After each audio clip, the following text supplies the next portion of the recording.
जया साहब ये बताएं कि कोई उम्मीद है सिंध के नौजवानों को, उनके लिए कोई कानूनी रास्ता निकाला जा रहा है या नहीं? वेटिंग देखें, अभी मीटिंग हो रही है। मैंने यही बात की है एजुकेशन मिनिस्टर साहब को भी कि इसको हमें वंस फॉर ऑल डिसाइड करना पड़ेगा कि ये जो बच्चे इंतज़ार कर रहे हैं कोई उनके लिए पॉलिसी बने, लेकिन ऐसी पॉलिसी बने कि जो फर्दर अब आगे चलकर नौजवान और भी ग्रेजुएट हुए हैं तो ये ना हो कि ये स्टकअप होकर मामला हमारे नए बच्चों के लिए, जो नए नौजवान ग्रेजुएट और मास्टर्स कर रहे हैं, उनके लिए कोई दरवाज़ा रुका ही रहे, स्टेटस को वाली सूरत हाल ना रहे।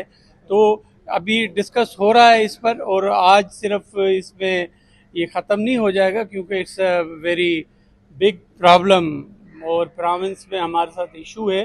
तो हम चाहते हैं कि हम सिंध के नौजवानों को नौकरियां दें और मेरिट बेस्ड नौकरियां दें, और उसके अलावा जो बच्चे डिप्राइव कर रहे हैं उनको हम उनका हक दें।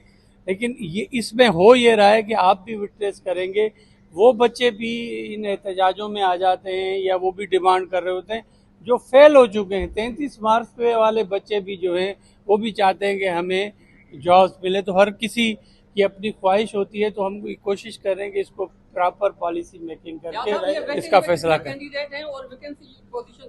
देखिए, एग्जैक्टली मुझे एजुकेशन मिनिस्टर साहब से आप ये सवाल पूछिएगा, तो उनके पास ये एक्चुअल फिगर है, मैंने अभी उसको चेक नहीं किया। गुज़िश्ता 4 महीने में 125 अफराद स्ट्रीट क्राइम क्रिमिनल्स के हाथों जख्मी हुए हैं और 25 अफराद शहरी कराची में कत्ल हुए हैं।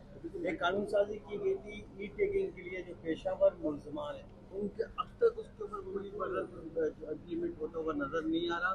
और Sindh public and police complaint commission वो कहाँ है, किस तरह से एक्टिव होगा, अब तक उसका भी कुछ। देखिए, इसमें एक तो इस चीज़ से तो आप एग्री होंगे कि ये ग्रेजुअली स्लोली कराची में स्ट्रीट क्राइम कम हुआ है, और यकीनन हम चाहते हैं कि सेफ हेवन होना चाहिए ताकि जो रीजन की सूरत हाल है हम चाहते हैं कि कराची उसको रिप्लेस करें।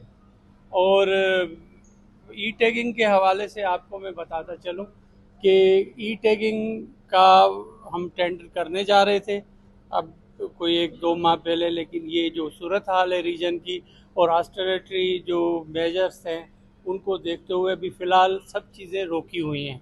और ये अप्रूव्ड स्कीम है और सिर्फ टेंडर होना है और ये ई टैगिंग हो जाएगी, लेकिन वो थोड़ी सी मखसूस ई टैगिंग है।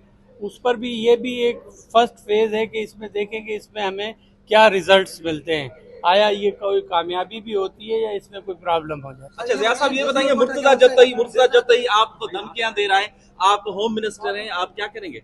देखें, बात सुने, ये जो नशर फिरोज में गलत परसेप्शन दिया गया है कि वहाँ कोई किसी के खिलाफ पॉलिटिकल विक्टिमाइजेशन हो रही थी, मैं आपको बताता चलूँ कि वहाँ एक पेट्रोल पंप था मरी साहब का, वो उसका पेपर्स नहीं थे, जो कि हमारी एक कैंपेन चल रही है फेडरल गवर्नमेंट ने इलीगल स्पेक्ट्रम्स के हवाले से।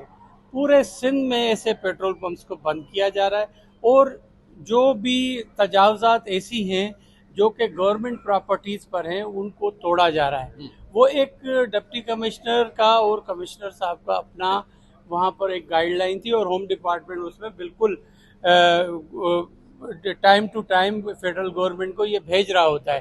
उसको लेकर इन्होंने एक वहाँ बहुत बड़ा पॉलिटिकल वो इकट्ठा किया, क्योंकि इवेंट उन्हें हमारी अपोजिशन को चाहिए होता है।